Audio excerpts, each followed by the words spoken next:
Part 2. Part 2. The basis for the conspiracy review are as follows. Once it was determined no supplemental report was wrote, as well as the date of the drug result report superseding the bail bond date, I started looking close at all the DA's procedures as well as the Superior Court Commissioner and Judge's orders. With that, I filed a federal civil complaint, docket 00184, which has a federal stay until this case is closed.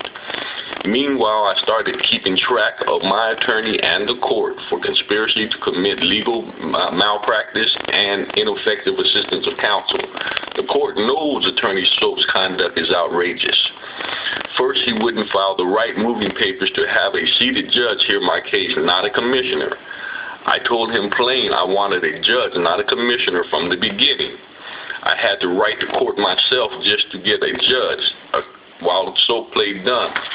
Next, Attorney Soap set the first prelim with the DA, called not one witness, nor did he get one witness statement for a prelim. That's outrageous. Nevertheless, I stopped the first prelim and asked for the Morcine hearing. In that Morcine hearing, I was granted time to do a refi and get my own attorney, but my refi loan fell through. Next, I filed a complaint with the DA for conspiracy to commit fraud. I told the court my attorney Soap defrauded the county by lying about his appointment hours with me in the Morcine hearing, defrauding the county. He never had an hour and 45-minute appointment with me. The court still found no grounds for me a new attorney. Next, Attorney Soap had a no-show. He missed the whole court date. At the end of the day, Judge Sanderson picked the attorney out to stand in for him and set another Morcine hearing for his no-show. The court still found no grounds for me a new attorney. Next, on 11/15, Judge Sanderson ordered Soap to review and file a recusal against the DA. Instead of Soap filing the recusal, he requested a 1368, and the court suspended the case until the next doctor's appointment. Outrageous move again. Thus, I amended my federal complaint and added conspiracy charges, and the federal motion hearing date is set for February the 10th, 2012. Having said that, the court is forcing me to keep an attorney that's railroading me, would not file requested motions, lying to the courts, defrauding the county, and had a no-show.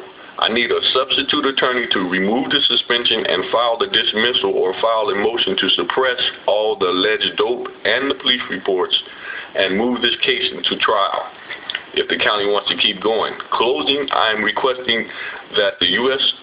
Attorney's Office, California Attorney General's Office, the Commission of Judicial Performance, and the Fresno Grand Jury review the conduct of these two police in this case, as well as the conduct of Judge Sanderson in Department 33 and then Commissioner Byrd, Department 30, for conspiracy to commit legal malpractice and ineffective assistance of counsel, conspiracy to commit fraud.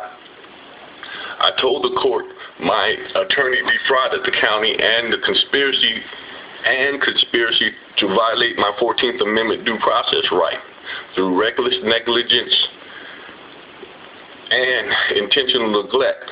I am requesting the court be reviewed for conspiracy to violate my 14th Amendment due process right. They were forcing me to have my criminal case heard by a commissioner, not a judge, after being told time and time again I wanted a judge.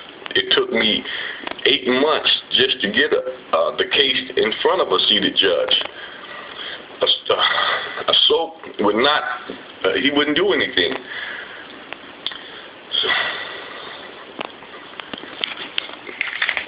close part 2.